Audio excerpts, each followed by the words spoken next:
தைவானில் பற்களை சுத்தம் செய்யும் சிகிச்சையின் போது வலி தாங்காத ஆடவர் பெண் பல் மருத்துவரின் முகத்தில் குத்தி இரத்த காயத்தை ஏற்படுத்தியுள்ளார்.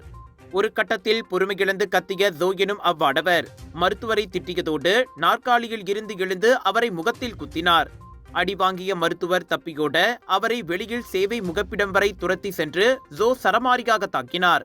இதனால் அங்கிருந்த பொருட்கள் சிதறி விழுந்ததோடு ஆவணங்களிலும் தரையிலும் மருத்துவரின் ரத்தம் சிந்தியது. அங்கிருந்தவர்கள் ஜோவை சமாதானப்படுத்த முயன்றனர். ஆனாலும் கோபம் அடங்காததால் எவ்வளவோ தடுத்தும் குத்துவதை அவர் நிறுத்தவில்லை. நான் தான் வழியில் துடித்தேனே, உன்னால் மெதுவாக வலிக்காமல் செய்ய முடியாதா என கத்திக்கொண்டே அவர் அப்பெண்ணை தாக்கும் வீடியோக்கள் வைரலாகியுள்ளன. போலீசுக்கு தகவல் தெரிவிக்கப்பட்ட கிளினிக்கில் இருந்து ஜோ ஓட்டம் பிடித்தார். எனினும் பின்னர் அவராக போலீஸ் நிலையத்தில் சரணடைந்தார். குத்து வாங்கிய பல் மருத்துவருக்கு முகம் வீங்கி மூக்கில் இரத்த கசிவு ஏற்பட்டு இடது கண் கிட்டத்தட்ட குருடாகும் அளவுக்கு சென்றுவிட்டது. இதனால் அவருக்கு அறுவை சிகிச்சையும் தேவைப்பட்டுள்ளது. எனினும் இது வெறும் பல் சிகிச்சையால் நடந்த சம்பவம் அல்ல. இருவருக்கும் பழைய கடன் பகை உண்டு என கிசுகிசுக்கப்படுகிறது.